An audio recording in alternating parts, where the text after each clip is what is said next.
할렐루야. 아멘. 우리가 누군가를 위해서 어떤 일을 하면 그 사람이 나에게 잘 대해줄 것을 기대를 합니다. 뿐만 아니라 하나님께 대해서도 이런 생각을 가지는 경우가 많습니다. 내가 예수님을 향하여 이렇게 열심히 일하고 열심히 애를 쓰면 예수님께서 나에게 더 좋은 일로 함께 해주시겠지 하는 기대를 가져요. 그런데 오늘 성경 말씀을 보면 우리의 그런 생각이 전적으로 잘못되었다라는 것을 보여주고 있습니다. 모세는 하나님의 부르심을 받고 무척 어렵게 그 말씀 앞에 순종을 했어요. 처음에는 여러 가지 이유를 대면서 거듭 사역을 하다가 나중에는 결국 하나님의 열심에 설복되어서 하나님 주시는 지팡이를 잡고 애굽을 향하여 가게 됩니다. 얼마나 든든한 모습인지 몰라요. 그런데 이상하게 애굽을 향하여 가다가 중간에서 하나님은 모세를 만나 죽이려고 하십니다. 24절을 볼까요? 모세가 길을 가다가 숙소에 있을 때 여호와께서 그를 만나사 그를 죽이려 하신지라. 성경은 여호와께서 그를 어떻게 만나셨는지 분명하게 설명을 하고 있지는 않습니다. 그러나 생각해 보건대 모세가 숙소에서 갑자기 열병 같은 것에 걸려서 죽어가고 있었던 것 같습니다. 이거를 보고 모세의 부인 십보라가 의사를 부르거나 딴 데로 가는 것이 아니라 아들의 양피를 베어서 할례를 행하게 됩니다. 십보라는 모세가 당하고 있는 위기와 아들의 할례를 연결시켜서 생각을 했던 것 같아요. 그랬더니 모세가 괜찮아졌습니다. 이상하지요? 무슨 의미일까요? 십보라가 나중에 모세에게 한 말이 더 재미가 있습니다. 뭐라 그래요? 당신은 내게 피난편입니다. 이게 무슨 말일까요? 피난편. 무슨 말이냐면 이런 거예요. 불평입니다. 이 말은 그동안 그렇게 자식의 피를 보지 않으려고 했는데 결국 당신 때문에 자식의 피를 보지 않을 수 없었군요 하고 비난하는 말투로 피난편이라 이야기를 합니다. 무슨 말일까요? 그동안 모세는 하나님의 부르심을 받고 자기가 하나님의 언약의 백성이라는 것을 알았어요. 그리고서 자식들에게도 언약의 백성이라는 징표로 할례를 행하려고 했습니다. 그런데 미디안의 제사장의 집안에는 할례라는 게 없어요. 그리고 아마도 누가 제일 반대를 했을까요? 십보라가 아이들에게 할례를 행하는 것을 제일 반대를 했던 것 같습니다. 그래서 모세는 자식들을 언약의 백성으로 삼고 싶지만 아내가 너무나 극렬하게 반대를 하니까 시끄러우면 안 좋잖아요. 그래서 뭐 하는 거예요? 조용히 사는 쪽이 현명하다고 생각하고 할례를 행하지를 않았습니다. 그때까지 모세가 할례를 행하지 않아도 별다른 일이 벌어지지 않았습니다. 그런데 이제 하나님의 부르심을 받고 큰 일을 행하기 위해서 가는 이 순간 하나님께서 그에게 나타나셔서 진노하시고 모세를 죽이려고 하셨습니다. 왜 그동안은 할례를 안 해도 가만히 참고 보시다가 지금 이 순간에 이렇게 하실까요? 하나님께서는 모세가 하나님의 뜻에 순종하기보다는 지금 누구 눈치를 보고 있어요? 아내 눈치를 보죠. 사람들의 눈치를 보면서 그들의 비위를 상하게 하지 않으려고 가만히 있는 것을 그동안 보고만 계셨습니다. 그러나 이제는 더 이상 그렇게 하지 않으시고 노골적으로 모세에게 진노를 나타내십니다. 오히려 진노를 넘어서 그를 죽이려고까지 하신다는 겁니다. 그 이유가 뭘까요? 우리는요, 신앙생활 하다 보면 하나님을, 예수님을 아는 지식이 급격하게 자라는 시기가 있습니다. 이게 뭐 천천히 자라기도 하지만 어느 순간에 하나님에 대해 예수님에서 훨씬 많은 깊은 경험의 세계에 들어가며 우리 믿음이 쑥 자란 경우들이 있습니다. 그것이 모세에게는 시내산에서 하나님을 만나는 경험이었습니다. 그곳에서 그가 하나님을 만날 때 40년 동안 양치면서 나는 왜 이럴까? 도대체 여기는 왜 왔을까? 그러면서 하나님에 대해 생각한 것보다 하나님을 직접 봤을 때 엄청난 경험을 모세는 하게 되었다는 겁니다. 그 경험을 하고 난 이후에 하나님은 야 모세야, 네가 그전에는 믿음이 없어서 눈치도 보고 이렇게 할 수도 있지만 이제는 네가 나에 대해서 많은 것들을 경험하고 내 뜻을 알지 않느냐? 그렇다면 사람들의 눈치를 보지 말고 이제는 내 뜻대로 행해야 될 거 아니냐? 이런 의미로 말씀하시는 거예요. 모세는 그동안 너무 침체되어 있었습니다. 몇 년 동안이나요? 40년이 넘는 기간 동안. 한 번 백성을 위해서 일해보겠다고 나섰다가 실패하고 광야로 쫓겨나가서 양만 치면서 아무것도 안 했어요. 그러다 보니까 그 자신은 뭐 했어요? 하나님 가라고 그러니까 뭐라 그래요? 나는 말도 못해요. 가라. 나는 능력도 없어요. 그러니까 말 그대로 침체에 빠져갖고 아무것도 못하고 있는 상태였어요. 그러므로 침체되어 있어서 자기가 하나님 앞에서 옳다고 생각하는 것조차도 하지를 못하고 있었다는 겁니다.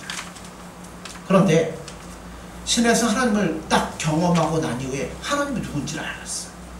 하나님의 사랑이 얼마나 크며 얼마나 모세를 사랑하고 모세에게 얼마나 함께 하시는지를 알게 되었다는 겁니다.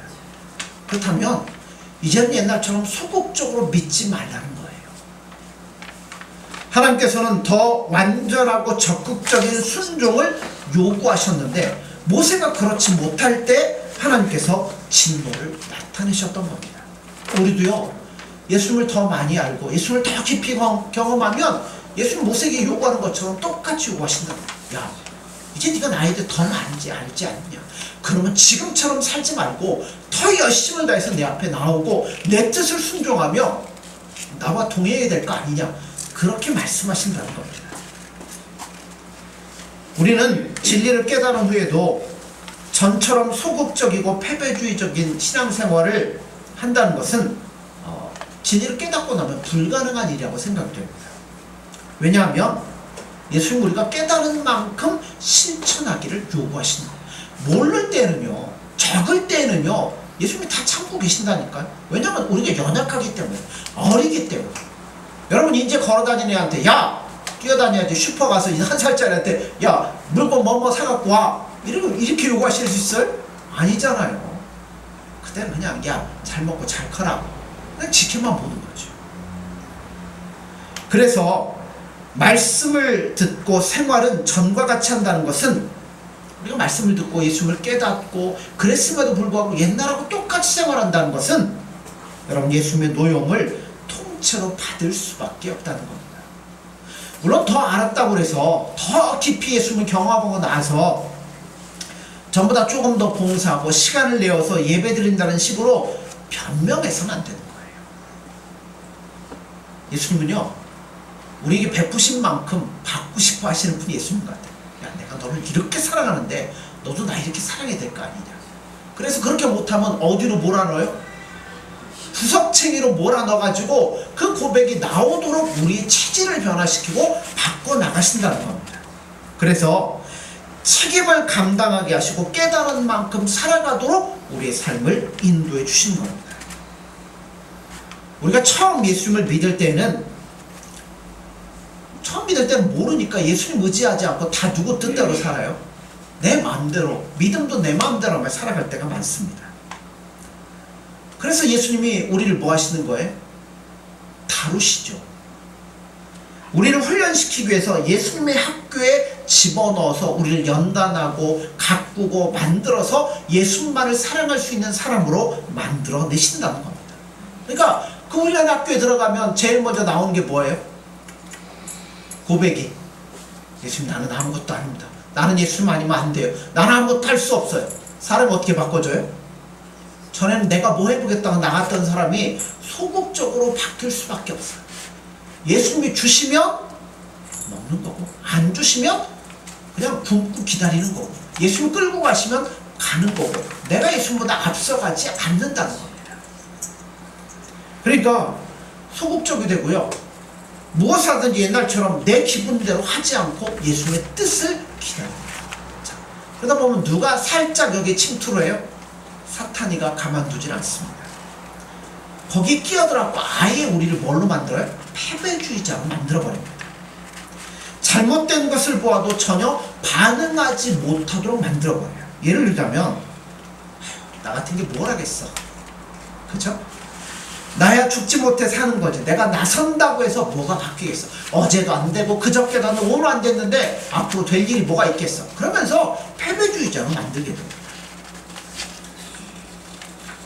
그래서 아무것도 하지 않도록 만들어버립니다. 잘못된 것을 봐도 여러분 그냥 있어버리는 거예요. 하나님에 대한, 예수님에 대해서 거룩하고 뜨거운 마음을 사탄은 자꾸 우리 안에서 없애려고 덤벼든다는 겁니다. 그러니까 마음이 뜨겁지도 차지도 어디에 나오죠? 계시록에 나오죠. 네. 네가 차라리 뜨겁든지 차든지 해라. 책망하셨던 것처럼 냉소적인 신앙으로 많이 바꿔져 버립니다. 그렇게 되면요, 예수님 앞에 아무것도 우리는 할 수가 없어요.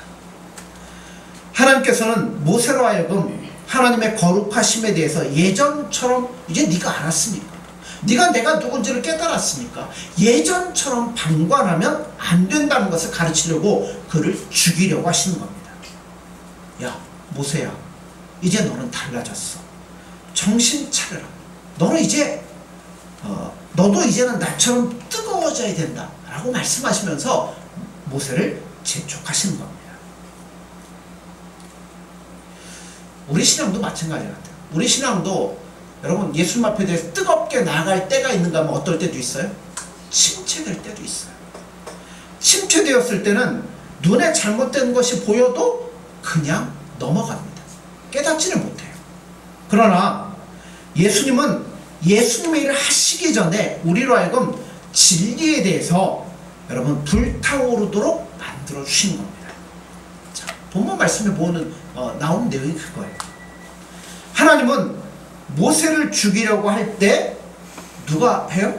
십보라가 지체하지 않고 차도를 취하여 아들의 양피를 베어서 할례를 행하게 됩니다. 왜 그랬을까요? 모세가 죽어가면서 할례 그랬을까요?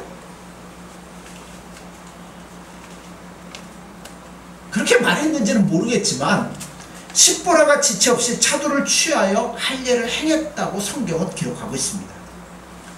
자, 이 위기를 슬기롭게 극복을 해냈다는 겁니다. 그 얘기는 뭐예요?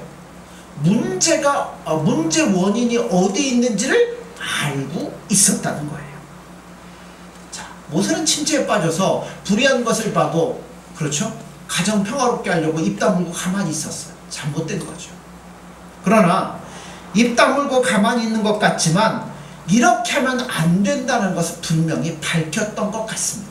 하나님의 뜻이 무엇인지를 얘기했던 것 같아요. 그래서 위기가 생겼을 때 무엇이 문제이며 어떻게 해야 하는가 정도는 알고 있었던 것 같습니다. 그러니까 위기가 닥치자 십보라가 잽싸게 움직였던 거예요. 어쨌든 진정한 고통의 원인은 십보라가 남편에게 불순종함으로써 결국 하나님 앞에 불순종한 데 있었습니다. 그런데 오늘 우리들의 문제는 십보라의 그런 불순종을 옳다고 여기는 경우들이 많다는 거예요. 신앙이 식어있거나 침체되어 있는 정도가 아니라 잘못된 것을 좋다고 여기는 정도로 바꿔지고 있다는 겁니다. 여러분, 우리가 보기에 좋은 게 아니에요. 예수님의 보기에 좋은 게 좋은 거지, 여러분 우리의 생각대로 좋은 게 좋은 거라고 생각하는 건 이미 뭐예요? 마음이 잘못되어 있는 상태라는 겁니다. 결국 계속 자기 마음대로 나아가다가는 망하고 마는 겁니다. 예수님의 말씀이 계속 선포되어도 아직 어려서 순종하지 못하는 것과 잘못된 것을 믿는 것은 나중에 어마어마한 차이가 나타날 수밖에 없습니다. 십보라가 고집은 있어도 거짓된 사람은 아니었던 것 같아요. 그는 위기가 오자 그 위기의 원인이 자기에게 있다는 것을 분명히 알았습니다. 그리고 그것을 남편 앞에서 인정을 했어요. 그것이 누구를 기쁘게 했어요? 하나님을 기쁘게 했다는 겁니다. 오늘 대부분의 교인들은 자기를 기쁘게 하는 것을 신앙이라고 생각하고 붙들고 있어요. 그러니까 예수를 믿는 이유도 뭐예요? 잘 되려고. 예수를 믿고 행복해지려고. 예수를 믿고 사업 잘 되려고. 예수를 믿고 뭐 애들 잘 되려고. 그러니까 다 자기가 유익이 되는 것을 신앙이라고 착각을 하고 있다는 겁니다. 왜냐하면 그렇게 잘못 가르쳤기 때문에 그렇습니다. 얼마나 버릇이 나쁘게 들었는지 모른다는 거죠. 그래서 예수님께서 정신 차리라고 칠 때조차도 십보라는 너에게 문제가 이게 문제라 깨달았는데 요즘 사람들은 뭐예요? 깨닫지를 못해요. 다른 사람들에게 그 책임을 돌려버리고 자신들에게 어려움이 와도 전혀 깨닫지를 못할 때가 많습니다. 그것은 마음의 생각이 거짓되기 때문에 그렇습니다. 물론 일부러 거짓되고 싶어서 그런 건 아니겠죠. 자기를 인정할 준비가 되어 있지 않기 때문이라는 겁니다. 그러니까 여러분 결국 그거예요. 어떤 어려운 문제 앞에서 문제가 닥치면 우리는 뭐 해야 돼요? 변명하고 원망하지 말고 여기에 나에게 문제가 있는 거구나. 인정을 하고 예수님 앞에 나아갈 때 여러분 예수님께서 우리와 함께 하시는 겁니다. 우리는요 예수님 앞에 솔직해지셔야 돼요. 뭐 기도할 마음이 생기고 뭐 봉사할 마음이 생기고 예수님 앞에 나아갈 마음이 생길 때까지 기다리는 건 여러분 옳지 않습니다. 전혀 기도하고 싶지 않아도 전혀 진리를 인정하고 싶지 않아도 예수님 앞에서 그것을 인정하고 예수님을 의지할 때 예수님은 진노를 거두시고 우리 안에 은혜를 주시는 분입니다. 십보라는 할례를 우습게 알았습니다. 생각해보세요. 남편은 지금 어떻게 왔어요? 누구한테? 자기 민족한테 쫓겨가지고 왔어요. 이스라엘 백성들로부터 쫓겨온 처지입니다. 그런 주제에 이스라엘 백성이라는 표시로 아들들의 생사를 잘라서 할례 의식을 행하려고 하는 것이 십보라가 볼 때는 얼마나 우스웠는지 몰라요. 자기 민족들에게도 인정받지 못하고 도망온 주제에 무슨 자기 백성의 표시를 하려고 합니까? 아마 그렇게 십보라는 비난했던 것 같아요. 그러나 여러분 그건 단순한 의식이 아니었습니다. 그것은 거룩한 하나님의 의식이었다는 겁니다. 하나님께서는 사람들에게 그렇게 우습게 여김을 받으실 만한 분이 절대 아니십니다. 할례는요 이스라엘 백성이라는 표식을 몸에다가 남기는 거예요. 하나님께서는 이것을 아주 중요하게 생각하셨습니다. 여러분 형식은 무조건 무시하고 자연적인 것이 좋은 건가요? 꼭 그런 것은 아닙니다. 예배에 뭐 기도가 있고 뭐 찬송이 있고 말씀 선포가 있고 뭐 축도가 있고 이런 순서들이 있는 이유도 여기에 있어요. 예수님 말씀하실 우리에게 말씀하실 때 우린 예수님이 얼마나 크시며 얼마나 거룩하신 분인가 하고 생각하면서 예수님 앞에 나가야 됩니다. 눈에 보이는 것이 전부가 아니에요. 그래서 눈에 보이는 경건의 외적 표시가 모두 나쁜 거라고만 생각할 수는 없습니다. 물론 그런 외적인 경건이 외식으로 흘러버리면 이건 있으나 마나한 거예요. 그러나 의미 없이 그런 의식을 행하는 것보다 더 나쁜 것도 없어요. 하지만 우리 안의 거룩은 외적인 생활을 통해서 반드시 드러나도록 되어 있습니다. 제가 예전에 젊은이 때, 청년 때 그리스도교 교회를 어느 정도 나간 때가 있었어요. 그리스도 교회의 특징은 뭐냐면 매주 모일 때마다 뭘 하냐면 성찬을 합니다. 첫 주에 딱 갔어요. 가서 이제 그 예배에 참석할 때 성찬을 해요.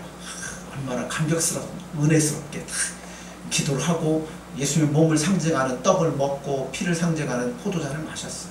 그 다음 주에 갔더니 또 해요. 또 했어요.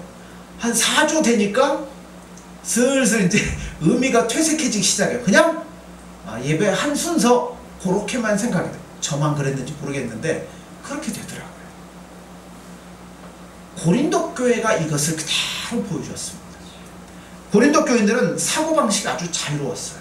그래서 그들은 매주 모일 때마다 성찬을 신성하게 생각하지 않았습니다. 그저 성찬 행할 때마다 이교도들이 하듯이 먹고 마시고 즐기는 데 의미를 두었습니다. 자, 하나님은 그걸 기뻐하지 않으셨어요. 그래서 그들을 고린도 교회를 질병으로 치셔서 이것 때문에 질병으로 죽는 자들이 생겨나기 시작했습니다. 우리에게 진리에 대한 각성이 생길 때 나타나는 현상은 우리 자신에 대한 복지보다 예수님에 대해서 더 깊은 관심을 가지게 된다는 거예요. 우리 예수님을 바라보고 경험하고 깨닫고 예수님에 대한 지식이 커지면 예수님 믿어서 뭔가 행복해지려는 것이 아니라 예수님 자체에 관심이 생기고 예수님을 더욱더 사랑하게 되고 예수님 앞에 나아가게 된다는 겁니다. 그래서 예수님의 거룩하신 이름이 나로 인하여 여러분 훼손되지 않도록 조심하면서 더 깊이 예수님을 사랑하며 예수님 앞에 나아가는 겁니다. 그러다 보니까 예수님 만나는 시간이 너무 소중해요. 예수님 앞에 기도하는 것이 너무나 소중하기 시작합니다. 날마다 더 예수님을 사랑하고 주의를 거룩하게 지키려고 노력하고 예수님 말씀대로 살아가려고 노력하는 일들이 벌어지기 시작하는 겁니다. 근데 우리 마음속에는 여러분 우리가 잘 되는 걸 누가 못 봐요? 사단이 못 보죠. 그러니까 늘 끊임없이 우리를 흔드는 거예요. 우리 마음속 깊은 곳에는 그런 우리 마음속에 어느새 이교적인 사고방식과 예배의식이 자리를 잡기 시작한다는 겁니다. 자꾸만 예수님을 나와 같은 줄로 생각을 합니다. 이걸 이스라엘 백성은 그대로 보여주잖아요. 모세가 시내산에 하나님의 말씀을 받으러 올라간 사이에 밑에서 뭐 했어요? 먹고 마시고 우상 앞에 절하고 그걸 예배라고 하고 떠들고 있었습니다. 모세가 내려왔을 때 그들은 모두 만취되어 있었습니다. 우리도 똑같을 수 있다는 거예요. 하나님 누구신지 예수님의 거룩하심, 예수님의 영원하심 거기에 초점을 맞추지 못하고 여러분 우리의 시각, 우리의 평가, 우리 입맛대로 모든 것들을 재단하고 예배할 수도 있다는 거예요. 복음의 시대라고 해서 여러분 모든 의식이 불필요한 것은 아닙니다. 물론 로마 천주교처럼 성경에도 없는 칠성례 이래갖고 무슨 성례 결혼도 성례고요 장례도 성례고요 걔네도 그래요. 그것들을 추가시켜서 만들 필요도 없습니다. 고행이나 고해성사 하자는 것도 아닙니다. 그러나 여러분 우리가 예수님 앞에 나아갈 때 예배드리고 세례와 성찬을 행하고 주의를 지키는 것 이런 것들은 정말 우리 마음을 쏟아서 예수님 앞에 나아가셔야 된다는 거예요. 예수님께서 교회의 생명력을 불어넣으셔서 교회가 다시 생명력이 넘치고 영혼들이 자기의 죄를 통해 자복하고 온전한 마음으로 예수님께 돌아가는 것을 소위 뭐라고 해요? 부흥이라고 우리는 이야기를 합니다. 이스라엘 백성들 애굽의 속박에서 벗어나 하나님께 돌아오는 이 출애굽이야말로 부흥 중에 부흥이라 말할 수 있습니다. 이 부흥이 이루어지기 위한 그 전야에 모세의 가정의 죄를 하나님 뭐 하셨어요? 지적을 하셨습니다. 그것은 그들을 매우 아프게 했습니다. 모세는 거의 죽기 직전까지 갔습니다. 하나님이 이렇게 하신 이유가 뭘까요? 그것은 특별한 방법으로 자기 백성들을 찾아오시기 위해서 이렇게 하신 겁니다. 하나님께서는 애굽 백성들을 재앙으로 치심으로 비슷한 죄에 빠져있는 이스라엘 백성들이 정신을 차리도록 하시는 거예요. 그러니까 여러분 10가지 재앙 중에 몇 가지는 누구에게도 함께 임해요? 이스라엘 백성들에게도 임한다는 겁니다. 10가지 재앙의 거의 대부분이 뭐냐면 애굽에서 신처럼 떠받들고 있는 것들이에요. 이스라엘 백성 거기에 살다 보니까 그게 전부인 줄 알았던 거예요. 그러니까 하나님 뭐 하시는 거예요? 이건 아니다 라는 걸 보여주려고 이스라엘 백성들에게도 똑같이 어려움을 당하도록 하십니다. 그러나 나중에는 뭐 하셔요? 구별하셔서 이스라엘 백성들은 제하시는 겁니다. 비슷한 죄에 빠져있던 이스라엘 백성들이 정신을 차리도록 그들의 마음을 아프게 하시는 거예요. 그리고 이제 하나님의 인도하심을 따라서 하나님만 보고 나가야 될 거 아니에요. 그렇게 하도록 하기 위해서 하나님이 모세에게 먼저 이 일을 행하셨던 겁니다. 예수님은 우리들에게도 잦은 말씀의 아픔이 있도록 하시는 겁니다. 예수님이 우리 마음속 깊은 곳을 탐색해서 때로는 우리 마음을 뒤집어 놓으시고 우리 자존심도 상하도록 만드시고 어려움에 처하도록 만드시기도 합니다. 그렇게 해서 뭐 하시려고요? 우리를 회복시키고 끌어올리셔서 예수님만을 바라볼 수 있도록 만들려고 이렇게 하신다는 겁니다. 우리는 지금 죄에 대해서 너무나 무관심하고 무감각한 시대를 살아가고 있습니다. 때론 우리가 침체되어서 우리 신앙마저도 다 여러분 팔아먹을 때가 많아요. 요즘 뭐 남의 얘기만 하는 건 아니고 우리 모두 얘기겠죠. 많은 사람들 보면 뭐 교회는 열심히 다니는 것 같아요. 근데 삶을 보면 믿는 사람들이 믿지 않는 사람들이랑 똑같은 것을 볼 때가 너무나 많습니다. 우리 자신의 신앙마저도 지킬 자신이 없을 정도로 나약해져 있는 세대를 살아가고 있습니다. 예수님이 찾아오셨어. 그렇잖아요. 지금 모세가 큰일 하러 가는데 이 상태 갖고는 안 되잖아요. 그러니까 누가 찾아오셔요? 하나님이 찾아오셔서 그를 죽일 자리까지 끌고 가셔서 그를 깨닫게 하시고 변화시켜서 이 일을 맡겨주시려고 한다는 겁니다.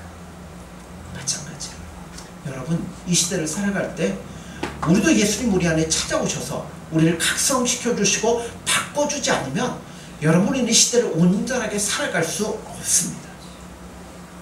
우리에게 예수님을 향한 열심을 주시지 않으면 여러분 우리는 소망이 없어요. 자칫하면 우리는 어떻게 침체에 빠지고 낙심에 빠지고 우리의 보기에 좋은 대로 갈 수밖에 없는 게 바로 우리들의 모습이라는 겁니다. 그러므로 예수님 우리의 삶을 여러분 우리를 구석에 몰아넣을 때 여러분 반항하지 마십시오. 핑계하지 마십시오. 원인은 누구에게 있어요? 나에게 있어요. 그걸 깨닫도록 하시기 위해서 이런 일들을 마실 때 여러분 핑계대지 마시고 낙심하지 마시고 이 위기를 깨달아 예수님을 더욱더 의지하고 예수님 앞에 나아갈 수 있는 저와 여러분들이 되어지기를 간절히 소원합니다. 기도하겠습니다. 예수님 사랑합니다. 또한 감사합니다.